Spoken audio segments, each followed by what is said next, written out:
Hello booktube. Welcome back to the latest episode of Fighting the Lighting. So usually the daylight is blinding me. Now that the nights are drawing in, we have a ring light. It's not vibing with glasses. Don't know what to do here. Specsavers lied to me. They said these were anti-glare. Quite clearly I'm experienced in glare. Anyway, so the purpose of today's video is to have a look back at my goals for 2021 and see if I actually managed to stick to them. So I only had 4 goals for 2021 and I actually have done not too bad at following through with what I had said. Now, I don't know if I'm about to say these in the order that they were in the video at the beginning of 2021, but I'm going off of memory. So I'm editing.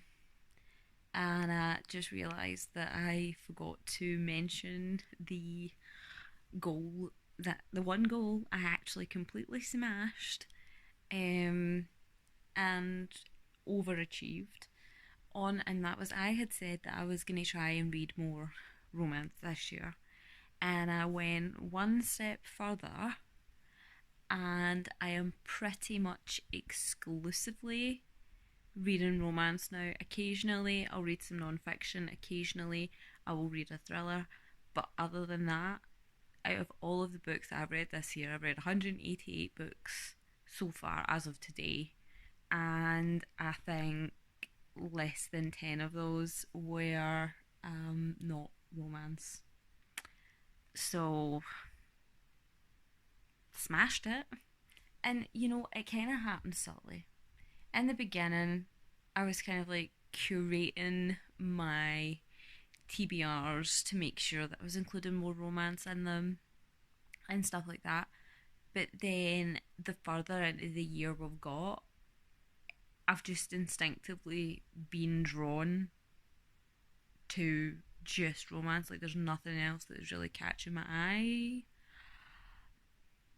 So didn't see that coming because I used to be like all I would read was romance, and then people started like flagging me off when I was at college for it, and I stopped reading it, and then just went into a spiral where I was only reading horror and thrillers and true crime.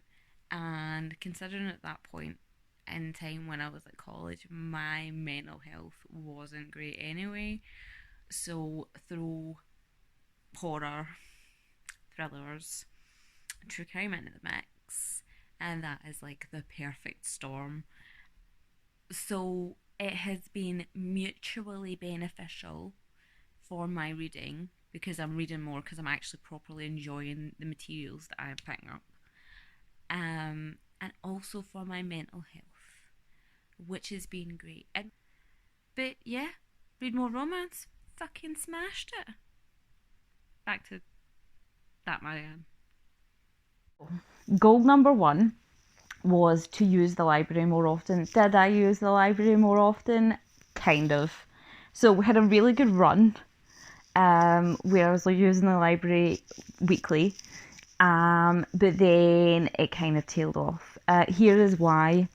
Our local library, the library closest to us, has a really, really, really poor selection of romance books. It's fine if I am wanting to go and get thrillers or sort of just general fiction. When it comes to romance, absolutely useless. The closest that I can get there is women's fiction, and that doesn't quite hit the same as actual romance. There's no guaranteed happily ever after all the time when you're reading a women's fiction, so didn't really work for me. I am in the process of investigating one of the other libraries that is near us. It's not the closest one, you have to get the bus there, but I am hoping that in 2022 I can kind of keep going with the library situation and use that library, because I think, I may be wrong, but I'm pretty sure they have a dedicated romance section, whereas the one that's like a 5-minute walk from me is just not a vibe. I kind of fulfilled the goal. I said more often, I succeeded. Was I using it regularly? No, but you know, it's fine. So the second goal was to rate and review better on Goodreads.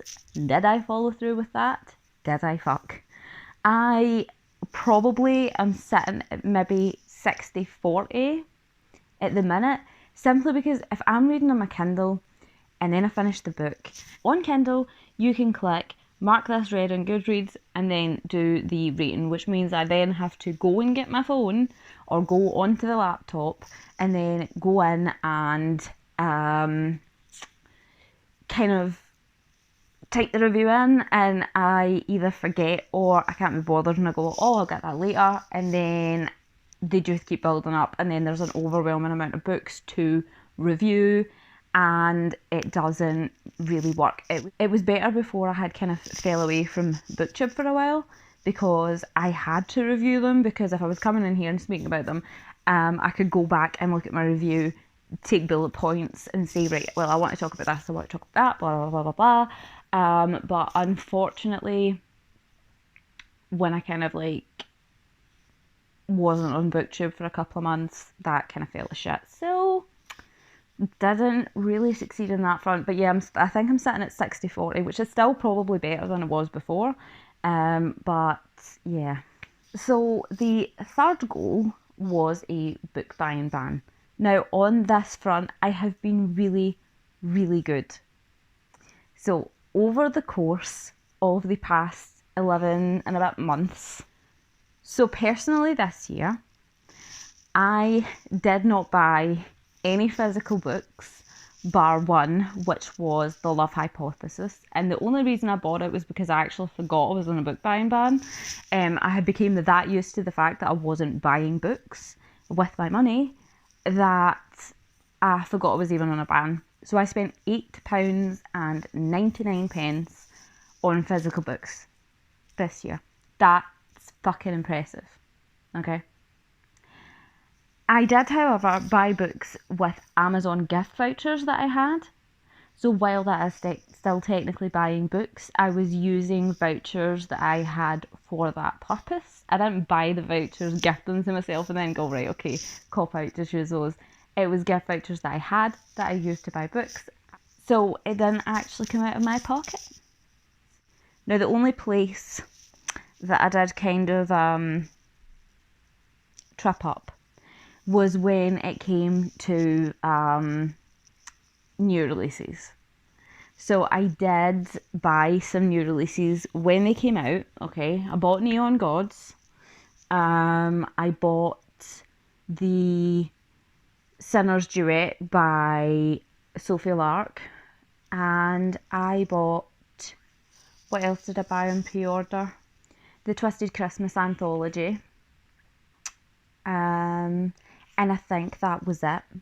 Now, collectively, that probably came to less than £15.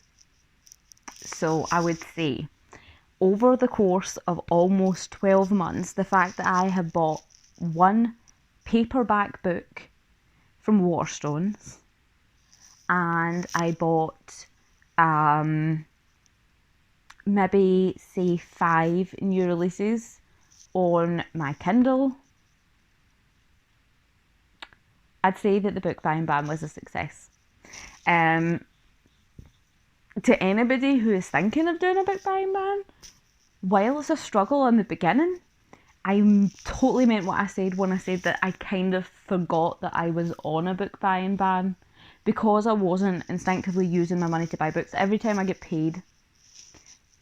Because my routine was, I got paid my wages, and then I used those wages, went straight onto Amazon after midnight, when my wages had gone into my bank, and I ordered books that I had sitting in a basket. Or my first day off after being paid, I went shopping and picked up books while I was out. But because for the first few months that I wasn't doing that, eventually I fell out of the habit of doing it, and I was only buying the books that I actually wanted to read. I wasn't buying books for the sake of it.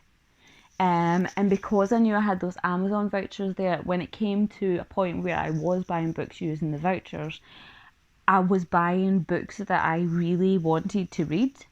And I wasn't just adding things to a basket and then just checking them out, or walking around a shop and just grabbing books and then leaving.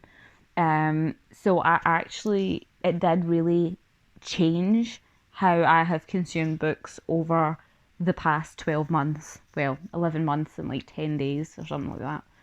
But yeah, I thought that would be definitely the one goal that I would really struggle with. And I did in the beginning, but I would say it was a success.